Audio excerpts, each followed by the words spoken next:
secretária virtual, ela é remota, minha Olha secretária. Ela mora em Minas. A gente nunca se conheceu pessoalmente, mas ela é fantástica.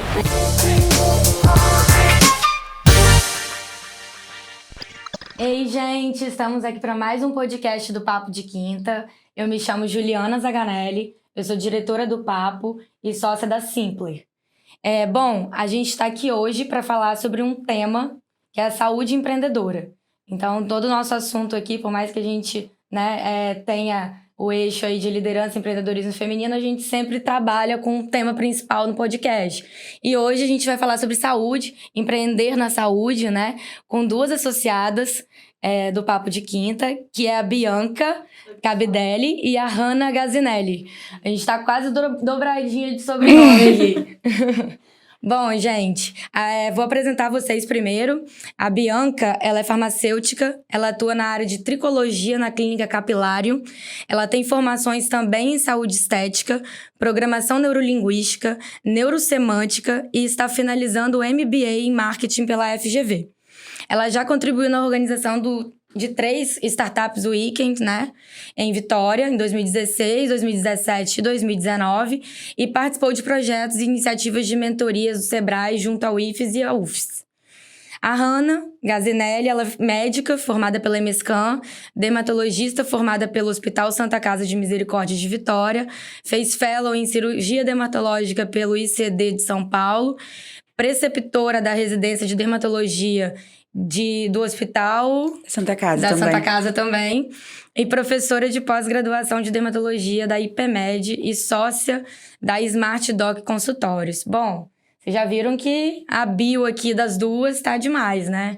E a gente vai conversar um pouquinho sobre isso, como é empreender no ramo da saúde, também atuar, né? Seja como professora, seja como médicas, farmacêuticas, como que foi isso, como se deu essa trajetória até elas começarem a empreender. E aí eu queria ouvir um pouquinho da Bianca, quem ela é, como ela chegou até aí, né? O que ela passou. Conta pra gente, Bi. Todo mundo aí. Boa tarde. Então, eu sempre fui uma criança muito curiosa, fazia experimentos terríveis com as coisas da cozinha. E aí um dia eu descobri que dava pra ser cientista de verdade e que eu gostava... E aí, claro, né, muitas crises e tudo, aquela coisa vestibulando, mas eu descobri o curso de farmácia, que não é um curso que a gente discute muito como opção normalmente. Verdade. E eu descobri que dava pra estudar química, explodir as coisas, né? E aquela coisa divertidíssima que a ciência traz pra gente. E me encantei. Eu amo ser farmacêutica, assim, admiro todas a multidisciplinaridade da saúde, ela me encanta muito, eu adoro trabalhar em equipe, foi ótimo conhecer a Hanna.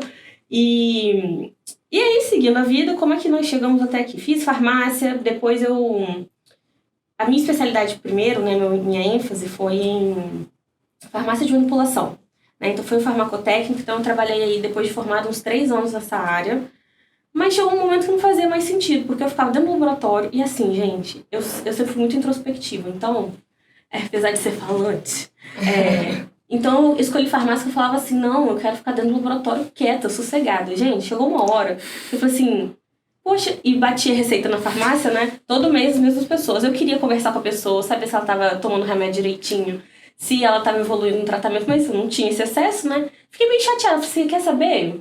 Vou procurar outra coisa para fazer. E nessa busca, nesse meio do caminho, eu descobri que eu tinha calvície feminina. E o único tratamento na época, é o tratamento que a gente chama de clássico, a doutora Hanna pode falar mais depois, que é o uso de uma loção chamada minoxidil, para estimular os fios, e era isso, na verdade. Não tinha muito mais coisa. E aí usei, fiz, montei, parei, chutei o balde, voltei. Isso me deixou muito chateada, gente. Que apesar de todo o meu espírito empreendedor, mudar o mundo, galera, vamos lá. E isso afetava a minha autoestima. E aí eu encontrei o Startup Weekend. Eu participei de um evento desse que foi definitivo, eu acho, para o profissional que eu sou hoje. Porque é um evento que te dá ferramentas muito práticas para você tirar seus projetos do papel. E numa faculdade de saúde, a gente não costuma ter esse tipo de formação, né? Como é que a gente pega o nosso conhecimento e aplica, né? Acho que em todas as faculdades isso é difícil, a gente conseguir atrelar muita teoria prática, assim, como que é a prática de mercado, né? Exatamente. O desafio da educação mesmo. A prática de mercado também, como que a gente viabiliza um comércio que, quando chega na hora de, quando a gente mistura comércio e saúde, a gente que é profissional de saúde, talvez muitas pessoas se identifiquem, a gente fica meio dividida. Como é que a gente vai vender uma ajuda? Como é que isso É funciona? serviço, mesmo, né? Tudo que você trabalha com serviço é um pouco disso. A gente tá vendendo a nossa hora ali.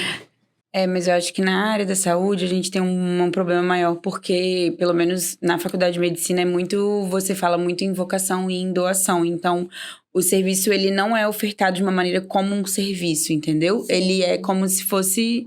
Tipo, você tem que fazer aquilo porque é seu dom, porque então... E você tá ajudando uma pessoa de um ponto de vista, assim, de saúde. Então, é mais complexo, eu acho, ainda do que em outras áreas. Porque a gente realmente tem aquela coisa de ser cobrado como uma coisa de doação mesmo, de ajudar o próximo, sabe? Aproveita então, Ana, já que a Bianca falou um pouquinho sobre ela aí, conta pra gente sobre você, como que você quis, né, entrar na formação médica, o que te fez ir pra área da medicina?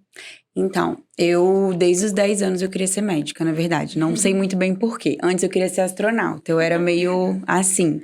Eu gostava muito de ler, sempre gostei. E aí eu gostava muito de ler sobre planetas e tudo, sabia tudo. Eu queria ser astronauta. E aí, não sei, de repente eu acho que eu comecei a perceber que não era tão prático assim. E aí eu resolvi que eu ia ser médica desde pequena, não sei muito bem por quê. Meus pais não são médicos. Eu tenho um tio que é médico, então pra mim foi a minha maior influência, assim. Mas também que eu não tinha tanto convívio próximo, porque ele foi morar em São Paulo pra estudar. Mas era quem eu tinha na família como referência. E eu sempre falei que eu queria ser médica. Então, cresci falando que eu queria ser médica. E aí, quando realmente eu fui fazer vestibular, eu não tinha dúvida, mas naquela época eu falava que eu queria ser psiquiatra. Tem nada a ver, né? E, enfim, aí quando eu cheguei na faculdade, eu falei, nossa, realmente eu não tinha noção do que era ser médica. Na verdade é essa, a gente acha que é um negócio e outro completamente diferente. Porque a gente escolhe o curso de acordo com a matéria que a gente gosta na escola. Eu gostava de tudo, então já não podia muito escolher por isso. E, enfim, e aí fui ser médica sem saber muito bem o que era ser médica. E aí, quando foi a época de escolher a residência, eu gostava de quase tudo, assim. Eu sempre fui aquela pessoa que gostei de estudar. Então, pra mim, era fácil gostar das coisas. E aí, eu falei, gente, o que eu vou fazer? Só que eu também sempre fui muito ligada, assim. Tipo, de fazer as coisas rápidas, de ter dinâmica no meu dia a dia. Eu nunca quis nada muito monótono. E aí, por isso, foi um dos motivos de eu escolher a dermatologia, assim. A dermatologia é a área da medicina que tem mais doenças diagnosticadas. Então, assim, é uma área muito ampla. E você tem a parte de clínica, a parte de procedimento, a parte de cabelo, a parte de cirurgia, a parte de unha. Então, assim, eu posso trabalhar o dia inteiro e ver 10 pacientes com 10 coisas diferentes todos os dias. Então, isso pra mim é o mais interessante, sem contar na facilidade de diagnóstico, porque a gente, de olho, eu sei o que é aquilo. Já consegue definir, né? E se eu não sei definir, eu também consigo fazer uma biópsia ali, eu mesma faço e eu mesma resolvo. Então, foi pelo dinamicismo, assim, mesmo da dermato que eu resolvi fazer dermato e não me arrependo, adoro.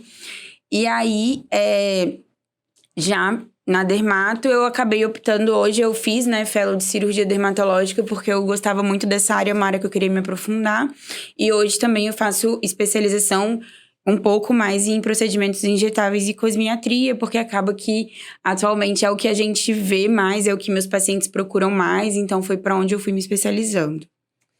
Olha, escutei da Bianca aí, do tratamento de calvície, né? Como que se deu essa ideia aí da situação da calvície para o negócio em si, né? Que hoje você é sócia, dona, sozinha? Sozinha. Sozinha, da clínica capilar. Então, como que se deu esse processo? Onde foi o gatilho que você teve? Não, vou montar uma clínica, tô afim, quero empreender. E sozinha, né? E que é uma coisa muito difícil também. A gente, às vezes, fica apreensivo. Vou abrir um negócio e ainda assim abrir um negócio sozinha. Então, como que foi esse processo pra você? Olha, vamos lá. E foi na pandemia também. Nossa, pra gravar o quadro. Pra gravar o quadro, justamente. Como eu tive acesso a muitos ativos, enquanto eu era farmacêutica da manipulação, né, que a gente fala de magistral, enquanto eu trabalhava, eu comecei a fazer testes com substâncias que não eram para o tratamento clássico, através do meu conhecimento do mecanismo de ação, e algumas deram muito certo, muito mais do que o minoxidil. Mas isso não era o suficiente. Então, eu tive esse conhecimento. Aí, gente, cansei de trabalhar para os outros. Eu sempre tive... Aí, depois que eu fiz Startup Weekend, então, gente, é um evento fantástico. Eu espero que aconteça em Vitória de Novo, porque se na sua cidade, você que está ouvindo aí, tiver um Startup Weekend, participe. Mas, cara, eu tinha uma certeza muito grande quando eu descobri. Aí eu fui fazer uma Especialização. Não, nem era especialização ainda. Eu fui fazer o curso de terapia capilar, porque sim. eu queria cuidar do meu cabelo. Eu fui... Por você, né? É, por mim. E aí, cheguei lá, conheci uma série de novos recursos. Eu falei assim, cara, é isso. E claro, eu era a cobaia perfeita da aula, né, gente? Porque eu tinha, de fato, um problema. Então, fizeram um microagulhamento em mim. Beleza, né? Voltei pra casa, fui pra Curitiba fazer o curso. Voltei pra casa. E daí passou, tipo, coisa de 2 meses. Gente, tinha um tufo de cabelo nascendo na minha cabeça. É sério, isso nunca tinha acontecido. E aí, aquilo foi tão... A minha mãe olhou assim, porque, gente, foi muitos anos de dores, de coisa. Eu falei, mãe, aí ela, minha filha, tá nascendo cabelo. Eu, mãe, vou trabalhar com isso, as pessoas precisam saber que tem jeito. E aí, fui dentro das minhas amigas, a galera de... Inclusive, tem uma amiga da pós, que ela ia casar. Tinha tido corte químico e queria fazer luzes. A gente deu um jeito de tratar. Peguei várias cobaias. E aí eu vi que tinha um mercado que é ainda um campo, né, Hannah? O cabelo, ele é muito complexo, porque é a ponta do iceberg. Até você descobrir tudo que pode estar afetando, é uma loucura. Então foi assim, eu tinha certeza, Juliana, uma convicção inabalável. Isso que me trouxe, assim... Uma convicção inabalável que o que eu estava fazendo servia não só para mim, mas para muita gente. E assim, as minhas formações, as minhas participações em eventos de empreendedorismo, tanto Startup Week como eventos do Sebrae, grupos como o Papo de Quinta, que eu não participava na época, mas grupos de mulheres, viver no ambiente empreendedor também me encorajou a tomar esse passo. E assim, o cabelo, né, é interessante porque você mexe muito com a autoestima também, né? Tanto de homens quanto de mulheres, você vê cada vez mais as pessoas apegadas, assim, né? É a questão mesmo da estética, não só disso, mas de você se... Total. Né? Então, realmente... Eu acho que hoje a gente busca, assim, que é como a Hannah comentou agora, né? Das pessoas estarem buscando esse lado mais estético da cosmetria, a gente está vivendo cada vez mais. E a gente quer estar confortável na nossa própria pele. Sim. Então, eu acho que o caminho é esse. E... Tem gente aqui que pode não saber o que é Startup Weekend, como que foram esses projetos, seja no IFES, na UFES. Você participou já como clínica capilário ou você participou com outros tipos de projeto? Antes da clínica, eu tinha quebrado uma cara algumas vezes com alguns projetos. Acontece. Faz parte, acontece bastante. Faz parte, a gente vai fazendo um monte de MVP, vamos tentando. Aí quebra a cara um pouquinho aqui. E no meio do caminho a gente vai estudando, né, Lógico. gente? Porque estudem, pra quem tá querendo uma empresa, estudem. Mas esse é um outro papo. Não, isso vai te amadurecendo também, como profissional, enfim, né, empreendedora. E você chega realmente no produto, né, Final, certo. Né? Às vezes nem é final, né? Às vezes nem é final, exato. Exatamente. E aí, eu já, desde a faculdade, eu queria trabalhar com uma iniciativa dessa natureza, eu não sabia o quê. E aí vi um banner, e, gente, uma startup, pra quem tá ouvindo aí, é uma empresa que começa com só uma ideia, valida usando formas alternativas, o menor custo possível, e daí com a menor estrutura possível para o máximo de faturamento. E assim, não é a definição oficial, tá? Sim. Mas o que importa e que a gente tira da coisa é como empreender, como fazer mais com o mínimo de recursos necessário. E essa é uma lógica que, quando eu aprendi, primeiro parceiro... Gente, é sério. Sabe quando você tem uma caixa de ferramentas, você tem uma visão de mundo? E aí, você entra num lugar e, tipo, sei lá... Quebra tudo. Quebra tudo. Foi uma transformação tão grande que foram todos voluntários, tá? São eventos que a gente organiza. Quem participa de um pode organizar outro. E assim, a gente aprende diversas ferramentas de MVP, né, que é mini produto viável, de effectuation, que é você pegar o que você tem hoje para fazer o que você precisa fazer, ao invés de ficar comprando coisa. E hoje eu trabalho batendo sozinha, cabeça, né? Batendo cabeça, encontrando esse raciocínio de você encontrar novos caminhos, eu aprendi em eventos de empreendedorismo. Então, independente do que você for participar, quem quer ter uma empresa tem que participar da rede. Tem que ir atrás. Gente, Sebrae tem toda a cidade do Brasil. Papo de Quinta, vem para o Papo de Quinta. se metam Tá aberto o processo de inscrição. Bem, muito legal. E esses projetos no IFES e na UFES foram como? Foram um pouco diferentes da... Foram. Né? Pra quem não sabe, gente, o IFES, né, às vezes tem gente assistindo de outro estado, é o Instituto de Tecnologia daqui do Espírito Santo, e a UFES é a Universidade Federal. Isso. Uma iniciativa de empreendedores aqui de Vitória criou junto com professores da UFES, criou uma cadeira de empreendedorismo na UFES, que é para qualquer curso. Então, os alunos se inscrevem, e aí tem tanto em São Mateus quanto aqui em Vitória. Eu participei da turma de São Mateus como mentora de negócios para 2 equipes. E no IFES eu dei aulas de modelo de negócios, essas coisas, essas ferramentas, Canvas, Pitch. Eu fiz agora já exatamente o assunto, mas sobre o empreendedorismo, assim, foi mais um contato com alunos que estão, brilho nos olhos, gente, porque, não sei vocês, mas na minha época na faculdade era tipo vampirão que queria abrir uma empresa. Eu ouvia o professor falando que o profissional só ia ser pobre. Eu falei, gente, não, comigo não. E você, Hannah? Então, eu tô ouvindo a Bianca falar e é interessante, porque é muito diferente da minha trajetória, assim, como empreendedora.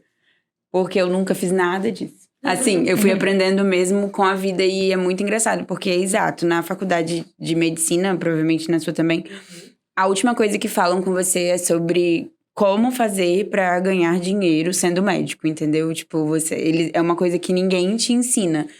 E mesmo na residência, assim, eu saí da residência, olhei e falei, beleza, e agora? O que eu vou fazer, né? Então, é bem diferente, assim, o processo... É um processo de você aprender sozinho, não existe. O que me ajudou muito a crescer foi a pandemia, no sentido de eu conseguir fazer cursos online de gestão e com outros profissionais que já têm consultório, que já tinham vivência. E com isso, eu fui conseguindo criar a minha experiência, né? Então, quando eu saí da faculdade, da residência, eu olhei e falei, gente, tá, o que eu vou fazer? E aí, eu aluguei um consultório, que aqui em Vitória até então só existia o modelo de aluguel por turno, né, de consultório. E aí, quando eu fui crescendo, eu formei em 2019 na residência e comecei a trabalhar, então eu tinha muito pouco tempo de formada, assim, no mercado médico, quando deu a pandemia, que foi 2020, eu fechei meu consultório, assim, parei de atender por uns meses. E aí, quando eu fui voltar, eu falei, beleza, não quero ficar mais aqui, vamos ver o que eu vou fazer na minha vida.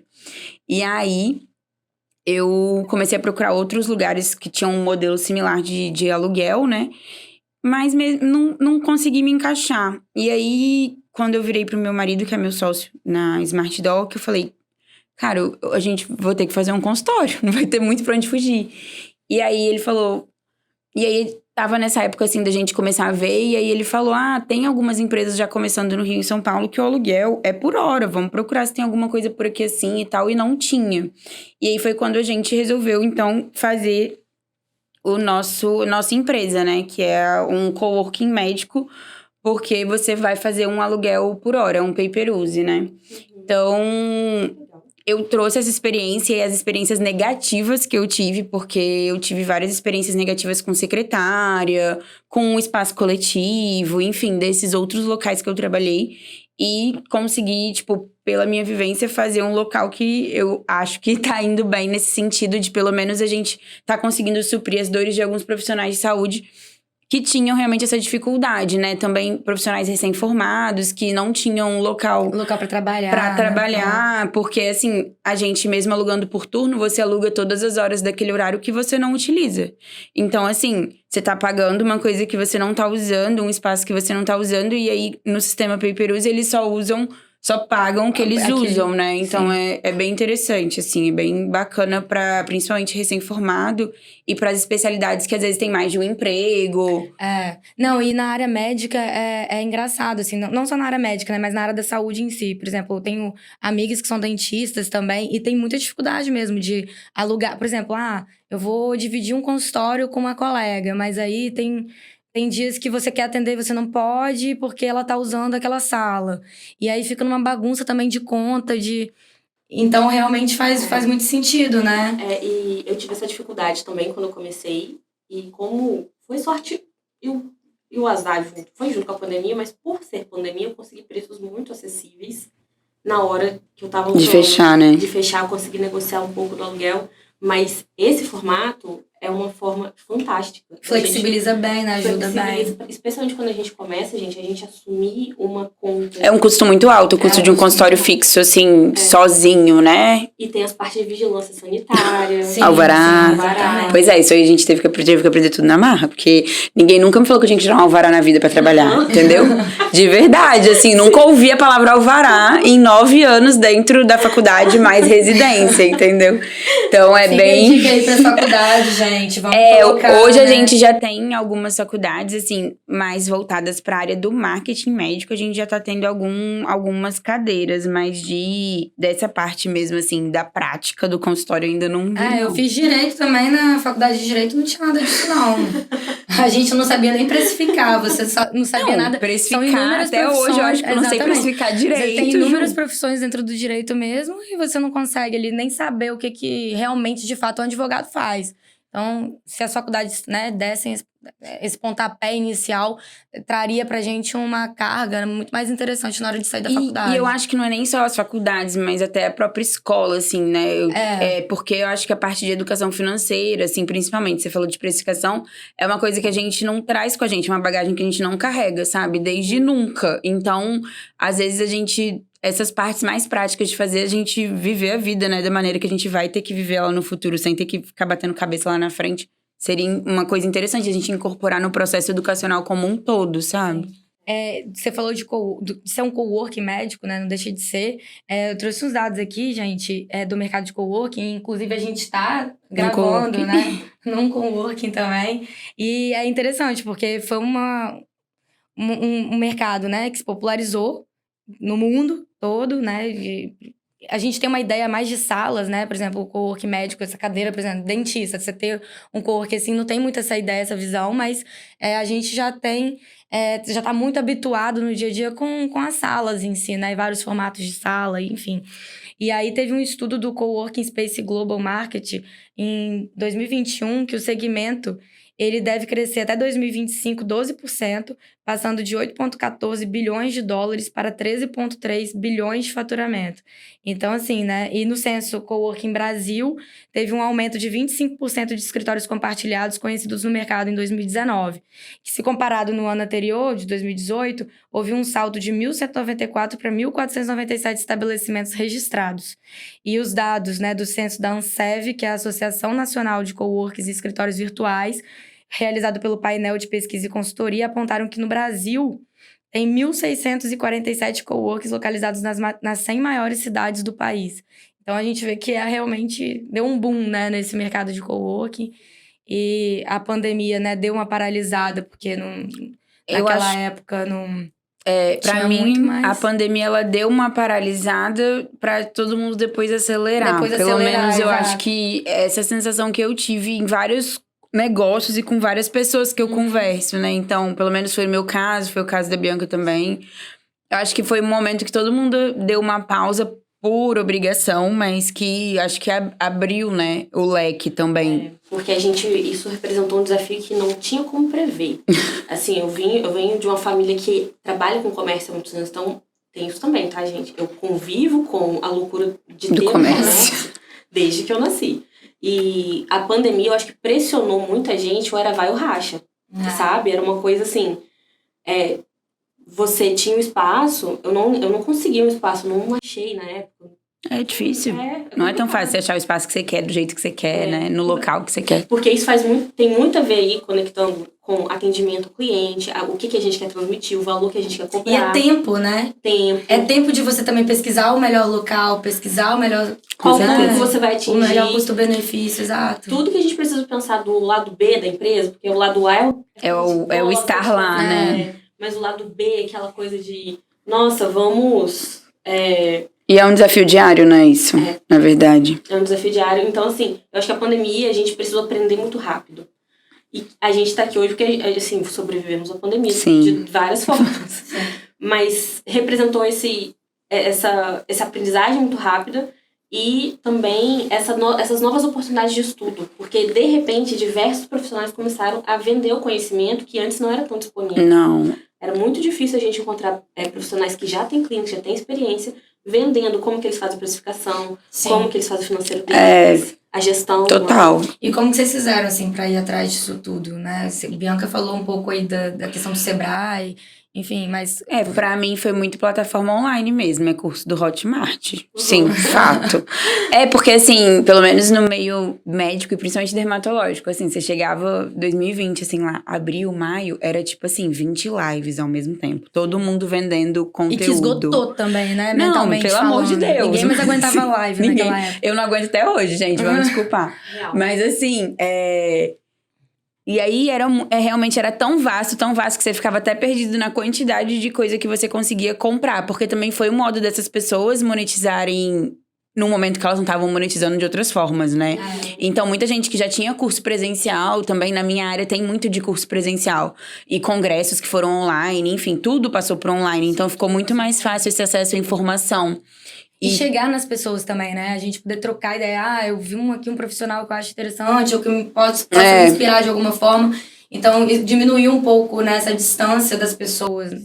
Foi muito bom por esse lado, pelo menos falando da minha área, assim, essa parte de compartilhamento de conhecimento mesmo, pra mim foi onde abriu, assim, sabe? Tipo, o leque, e aí eu consegui, tipo assim, beleza, eu tô na dúvida aqui, eu quero falar mais de gestão. Eu acho que eu fiz uns 4 cursos de gestão de clínica ali, entendeu? Mas é isso, a gente vai aprendendo dentro da plataforma, que hoje em dia ainda tá tudo lá. Então, quem quiser, tem muita informação. E assim, no meu caso, como eu tava começando, eu comecei sozinha com o investimento anjo da minha família, tá? Claro, deixar, gente, porque a gente às vezes precisa de ajuda. Sim. Se fosse sua família, é um empréstimo no banco. E a gente tem que saber pedir ajuda, né? Também, Pedir ajuda, importante. Porque a gente não cresce fazendo tudo sozinha. Com certeza. E foi, assim, eu tinha uma base, porque como meus pais sempre trabalharam com comércio, uma base de como é que precifica do jeito deles, que não se aplica à área da saúde. Eu sou a única pessoa hoje na minha família que trabalha na área da saúde. Exatamente. Então, quando a gente presta um serviço que tem a ver com a nossa agenda, nossa hora, o produto que a gente vai usar, a forma de precificação é completamente diferente do que uma roupa.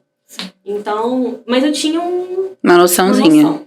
E aí, tinha feito cursos no Sebrae, mas hoje eu inclusive contratei semana passada uma consultora financeira, porque claramente, depois passou aí quase 2 anos e meio, já passou 2 anos e meio de clínica, estamos aí de pé, clientes satisfeitos, mas, gente, o financeiro é assim, a espinha dorsal. Calo. É a espinha dorsal. De toda.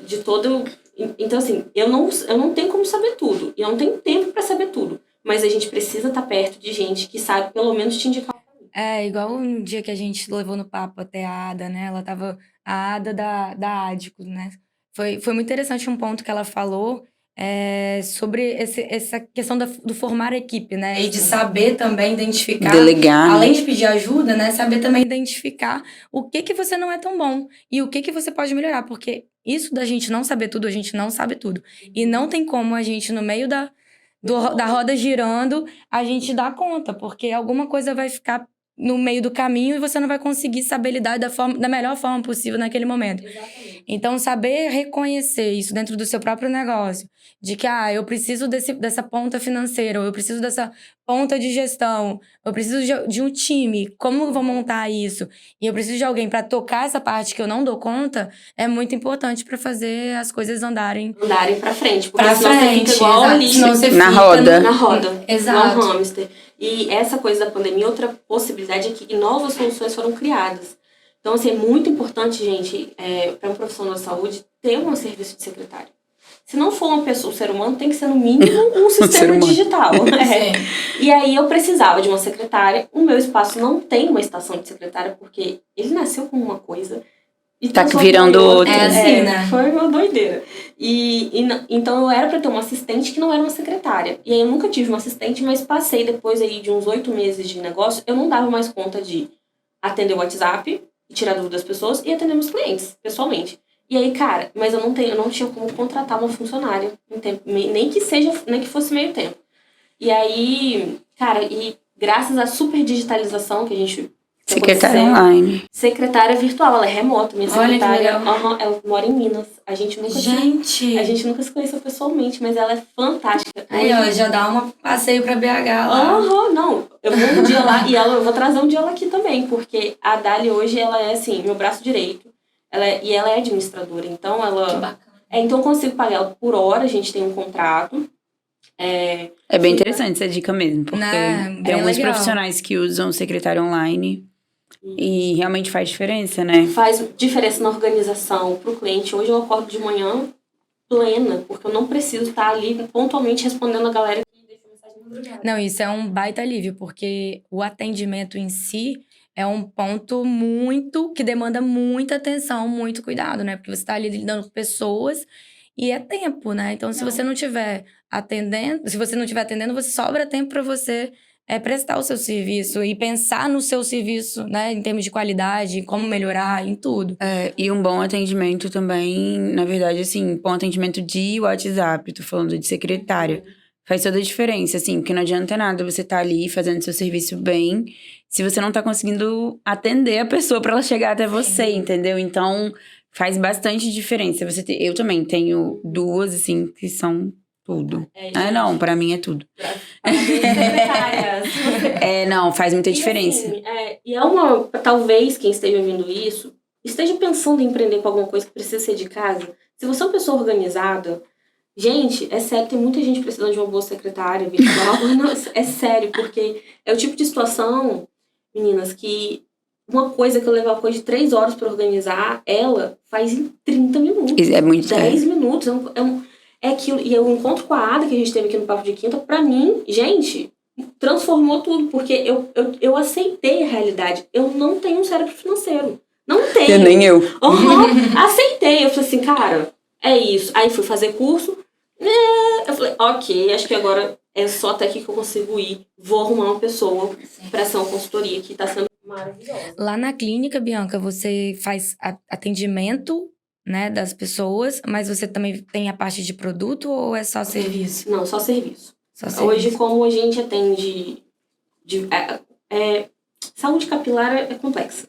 Então, eu vou desde... a pessoa falar com a caspa. Então, a gente prescreve uma coisa manipulada, personalizada. Ah, tá. Você faz a manipulação Isso, então, e ela vai na... Vai, manda fazer onde ela preferir fazer. E aí, a gente faz um acompanhamento como se fosse uma consulta mesmo. Entendi. E tem as aplicações lá, clínicas, que a gente precisa injetar mesmo, né? Dependendo do problema da pessoa.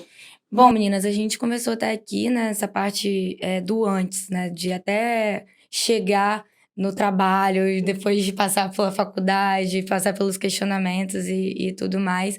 Mas eu queria saber também de vocês como que agora atuando, assim. Quais são os desafios que vocês encontram como líderes, que vocês são, né, líderes dos próprios negócios? Quais são os maiores desafios, assim, que vocês têm enxergado durante esse processo e aprendizado?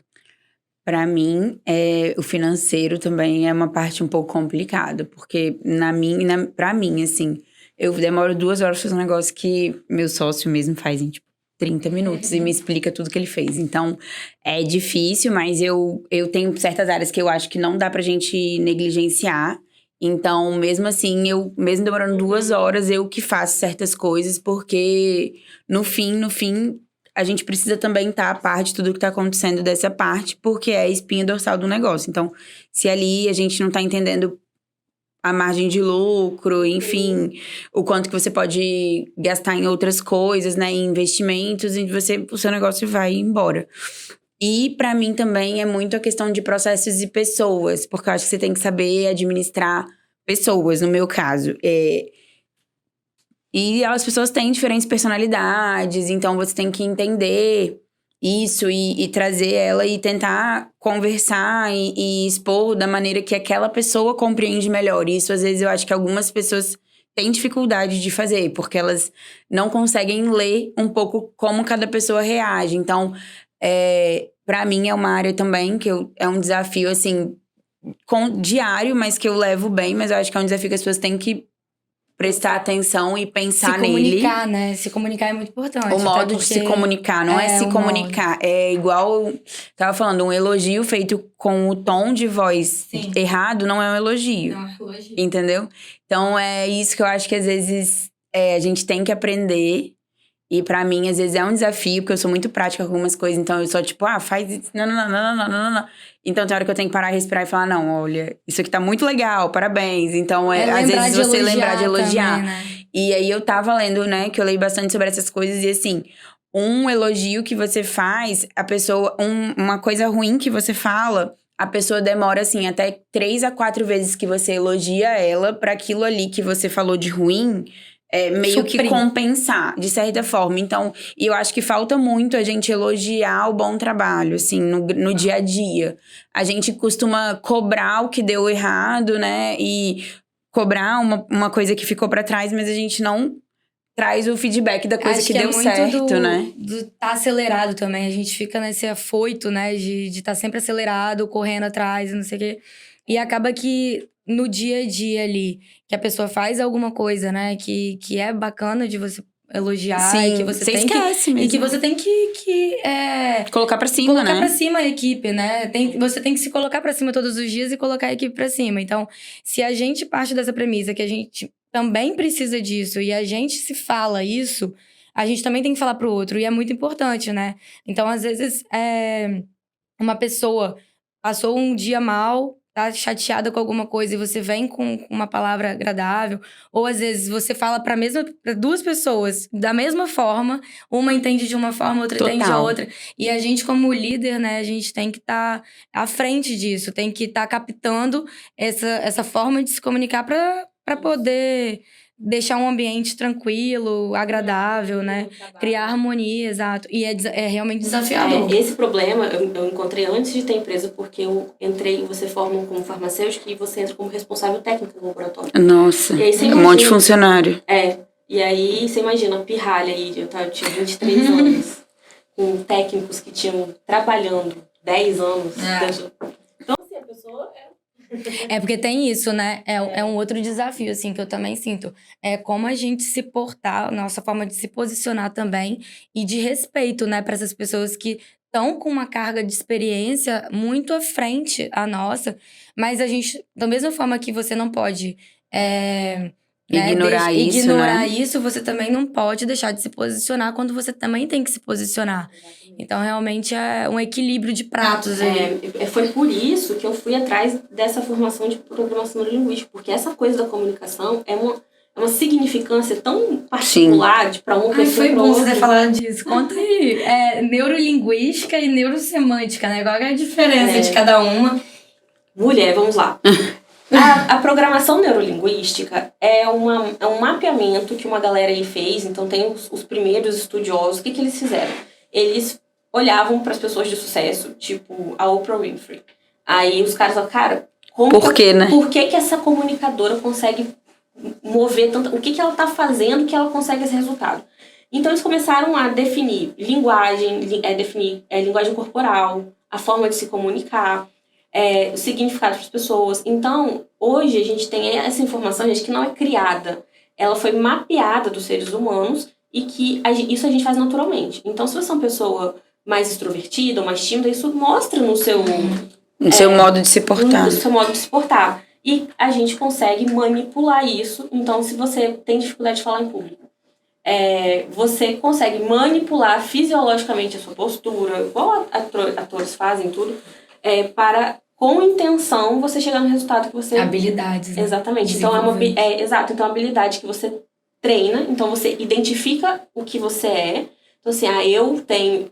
E aí, gente, é muito vasto, tá? Eu recomendo ler, eu acho que faz bem pra todo mundo. Porque você começa a entender programações diferentes. Tem gente que compreende quando você vai do maior pro menor.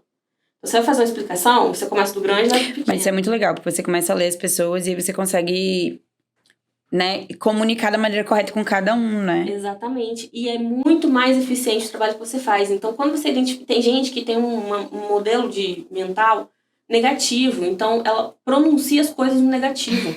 Tipo assim, isso tem um caso muito engraçado. Eu tive um chefe que ele chamava de... Eu falava que a lista de estoque para fazer compras era lista de compras. E ele me ignorava. Ele falava assim, precisa disso agora para repor. Aí eu, o que tá acontecendo? Aí ele, mas tá faltando? Então eu tinha que falar que ia faltar, porque eu não posso deixar faltar, entende? Mas era a lista de falta para ele entender que tinha que comprar. Porque se fosse de compra, ele compreendia... Que era mais. Gente, olha que loucura. Só, né? Muito interessante. Né? Muito interessante. E, enfim, a gente tem essas diversas coisas. E eu tive muita dificuldade, porque, gente, assim, Eu cresci numa bolha cor-de-rosa. Minha infância foi preservada, eu sempre tive apoio, meus amigos, eu tenho amigos da vida inteira, a gente se adora, se ama. Quando eu entrei no mercado de trabalho, eu recebi os primeiros gritos, eu chorei. E eu chorei uma, chorei duas, falei assim, gente, eu não tenho a menor condição de entrar no mercado de trabalho e continuar chorando. A gente não pode se portar assim, porque ninguém gritava, meus pais não gritavam comigo. Assim, cara, eu tenho que ouvir um grito e ter força pra ter habilidade emocional, me manter de ali, segurar a né? onda e se posicionar também, Sim. porque às vezes a pessoa tá gritando porque ela ficou irritada, mas a gente, num ambiente de trabalho saudável, ninguém tem que gritar. Sim. Então, E muito da nossa reação também ante essas ações faz com que até o outro se acalme. exatamente. Ou se, né, É repense. Exatamente. E aí a gente aprende, pessoal, uma série de coisas, assim, como não levar coisas pro lado pessoal quando não precisa levar. Então isso me enriqueceu muito e me ajuda muito hoje, tanto no meu atendimento com os meus clientes, e me ajudou muito na minha carreira como farmacêutica. Eu precisei ser gestora de pessoas. Sim. Muitas vezes. Tem um livro, você me fez lembrar de um livro que ele é mais assim, voltado pra questão emocional mesmo, de autoconhecimento e etc.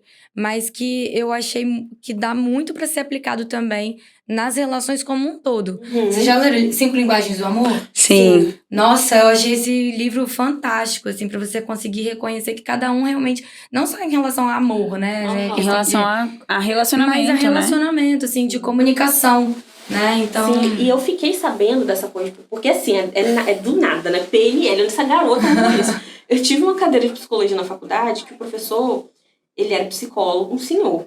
E, gente, a aula dele também mudou minha vida. Tem coisa que acontece na sua vida. Tem. E aí ele levou pra gente um material pra gente identificar qual canal de comunicação que a gente acessava, porque tem isso também. Se você acessa o visual, é diferente de quem acessa o auditivo e é diferente de quem acessa o sinestésico. E isso muda a forma como você se comunica.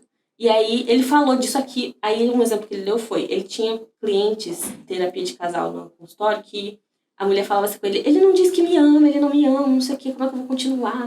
E aí o cara falava, mas eu amo ela, você sempre leva presentes, flores, ela não aceita. A linguagem diferente. as linguagens diferentes. Exatamente. Isso é muito louco, né? É muito Gente, doido. Isso E é muito doido. uma coisa que me inconforma nesse mundo é a quantidade de confusão que se arruma por comunicação. Exato, Falta de comunicação. Falta de entendimento da comunicação. Me indicaram um livro que eu tô pra ler, chama Comunicação Não Violenta. E aí Ai, já várias sei. pessoas já me falaram Já. desse livro. Fantástico. Eu tô pra ler ele, Fantástico. É denso, Tá na minha lista lá. é denso, porque é uma técnica inteira, sabe? Mas, gente, também muda você inteira, assim. Você para de compreender os acessos de raiva das pessoas.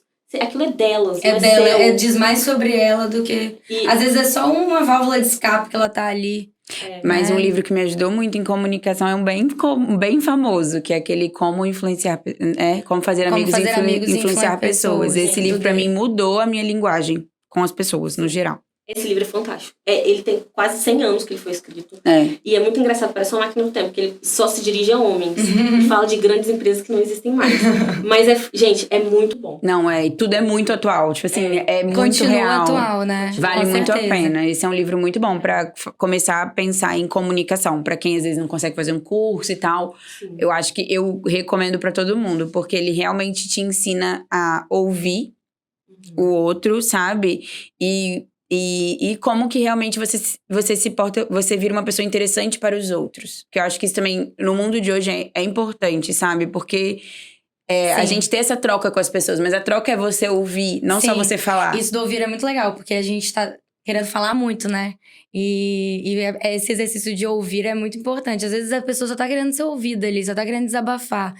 Então, você se colocar ali, né, como... E isso me lembra de um desafio muito grande que a gente tem na área da saúde, que é aquilo que a gente começou falando no início, que é como que você casa a vulnerabilidade do seu cliente emocional, física, com a sua atividade comercial. Porque isso parte do nosso coração. Eu não sei a Hannah, mas... No começo, gente, às vezes apareceu uma pessoa lá quase sem cara, quase careca. Mas eu acho que no começo é pior. Eu acho que você vai aprendendo e entendendo que aquilo também é um trabalho, sabe? Eu acho que demora um pouco, Faz tá? parte, né? Eu demorei, assim, eu fui ficando... Acho que a gente vai ficando mais duro com o passar do tempo, assim. Mais duro no sentido, assim, do coração. Porque eu tenho isso, mas aí, uma forma que eu hoje supro isso, pra mim, eu faço trabalho voluntário no SUS. Então, é uma forma de eu poder retribuir da minha forma para as pessoas que eu sei que necessitam mais. E eu poder cobrar um valor justo de quando eu tô ali num ambiente que eu preciso de cobrar o valor que eu preciso cobrar pelo meu trabalho, pelos meus tempos de formação. Então, foi uma maneira que eu consegui de diminuir um pouco esse sentido de sofrimento que eu tinha. Porque eu tenho um pouco, assim. E eu acho que isso vem da nossa formação mesmo. Você não consegue tirar muito isso, sabe? Realmente, e a gente vai Endurecer. Vai criando casca, né? Criando casca. Não, você vai entendendo que é um mercado. Entendendo que é um mercado. Uma vez me falaram uma frase que é muito verdade. Eu tenho várias amigas que têm loja de roupa. Alguém falou, você já pediu desconto alguma vez? Eu falei, não. Exato. Entendeu? Mas quando é serviço, né? Então foi quando eu comecei a entender um pouco melhor. Eu falo, gente, eu vendo igual, assim, pode parecer que não, mas é igual. E aí eu comecei a... E tirar também um peso, né? Acho que a gente coloca muito peso total. nas coisas. Muito. Mas e aquilo também, gente. Vem a experiência, e quando você tem mais um, né, que uma secretária ali de frente, para que as pessoas fazem pedidos dos mais absurdos possíveis. Mas saber dizer não. E às vezes eu, pelo menos, fico assim, chocada. Cada onde essa pessoa tirou isso? Fica sem graça de responder. Aí, hoje, com a ajuda de uma secretária, de uma assistente, eu criei um processo de atendimento em que eu me blindo dessas coisas. Sim. Porque, gente, outra coisa que ninguém te diz quando você vai empreender. Você tem que tomar 50 decisões por hora. Sim. Vai desde comprar papel higiênico pro banheiro até quanto que eu vou investir de publicidade pra... Falando em publicidade, isso que eu ia te falar, uma coisa que me ajudou muito a me comunicar e eu ter muito menos dessas questões, assim, tipo, é você aprender a realmente captar o público que você quer a partir da comunicação, né, assim, de publicidade, de marketing, de rede social. Porque você consegue, você consegue se comunicar de uma forma que as pessoas começam a entender sua linha de trabalho e com isso você consegue diminuir um pouco esses tipos de situações, eu acho, sabe? Sim, com certeza, isso faz muita diferença. Gente, aqui estamos caminhando pro final. Eu sei que o bate-papo tá muito bom, dá pra gente ficar aqui o dia inteiro. Mas a gente tem uma praxe aqui no nosso podcast, que a gente tem que falar a sacada de ouro. Então, qual que é o fechamento que a Bianca e a Hannah dão, assim, de dica de vida ou pra empreender? Enfim, o que vocês levam aqui pra quem tá ouvindo a gente? O que eu levo, gente, é que vocês vão errar. E que vai dar errado. Mas é assim que a gente faz dar certo. Então, não é pra pessoa procurar o perfeito. Não é pra ela achar que ela, se planejando direito, ela não vai errar. Porque ela... Gente, vocês vão errar, hein? E tá tudo bem. O lance é você levantar depois. Qualquer empreendimento. Você vai errar. Vai dar uma coisa errada, depois vai dar certo, depois vai dar errado. E é um ciclo de certos e errados. Não é essa coisa, então planejei tudo, entendo do meu financeiro, agora eu vou bombar. Muito provavelmente sim, mas de começo não. Então, minha dica é essa. Aceitem que a gente erra. A minha é entender que é um processo.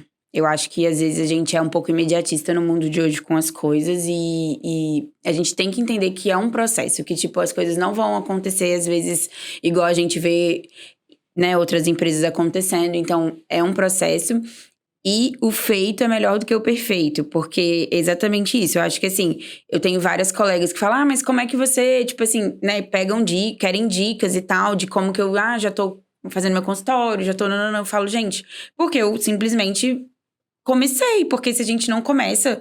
a gente não vai ter como chegar em lugar nenhum, né? Dentro do braço, né? Porque a gente não tem... A perfeição não existe quando a gente fala de mercado de trabalho, na minha visão. Acho que a gente vai evoluindo dia a dia e vai mudando. Eu mudo meu processo de jornada do cliente lá no consultório, sei lá, cada 2 meses eu falo, pronto, agora eu vou fazer desse jeito, gente. Não, vou mudar um negocinho aqui porque eu vi que esse aqui não tá muito legal. Então, a gente tá sempre evoluindo, né? A gente tá sempre... adaptando, aprendendo... Então, acho que é isso, assim, pra mim é entender o processo, relaxar em relação a isso. Eu sou muito ansiosa, então é muito pra mim esse conselho. Eu já trabalhei muito isso, exatamente. Mas assim, no início eu era muito ansiosa. Eu acho que todo mundo que forma, principalmente médico, a gente é jogado no mercado de trabalho mais tarde, né? Porque a gente vai fazer residência, não sei o quê. Então, quando a gente chega no mercado de trabalho, a gente olha e fala, beleza, todos meus amigos de outras profissões estão trabalhando e estão começando a se dar bem, porque eles já estão naquela época que eles já estão começando as empresas, enfim, os trabalhos já estão num outro patamar e a gente tá ali. E aí a gente começa a olhar pro lado em vez de olhar pra gente, né? Então, assim, eu falo assim, é um processo, vão com calma, leva tempo, mas não deixe de começar. Eu acho que é isso, sabe? Um dia eu escutei de uma pessoa falando pra abrir o braço, né? Abre o braço, qual que é o seu raio aí? trabalha com isso. Porque pelo menos você tá dentro ali, da onde você consegue trabalhar. Exatamente, porque se a gente fica imaginando demais, idealizando porque demais... a grama do vizinho sempre vai ser mais verde que a nossa, né? A verdade é essa. A verdade é essa. E é uma fuga também. Não, total. A clínica hoje... E você não vê o lado de trás, o lado o regado, o tal do plantio. Você só vê o que a pessoa tá colhendo, né? Então eu acho que a gente tem que saber que a gente tá plantando sempre e que a gente vai colhendo sempre também, sabe? E que cada colheita tem seu próprio desafio. Exatamente. E isso é muito importante, de você até onde vai seu braço. Eu não teria começado se eu ficasse pensando, meu Deus, eu preciso começar com a secretária. Meu Deus, eu preciso... Sei lá, gente, mete a cara. Vai dando certo o caminho. E como que a gente encontra vocês? Instagram, clínica.capilarium, o M no final. E é isso. E papo de quinta, eu tô lá. Tem uma cartinha lá com a minha cara no Instagram. E você, Hannah? Eu tenho 2 Instagrams, né? O Instagram da Smart Doc, é Smart Doc Consultórios. E o meu é DRA, de doutora Hannah Cade. Bom, e eu... Vocês me encontram no meu pessoal, que é Juliana C. Zaganelli, com 2 L's, e @simpler_, e também no Papo de Quinta. Gente, não se esqueçam de curtir, compartilhar, comentar, ativar o sininho, fazer tudo que vocês puderem aí pra divulgar, né, o nosso podcast. Gente, todos os dias faça a diferença. E é isso. Obrigada.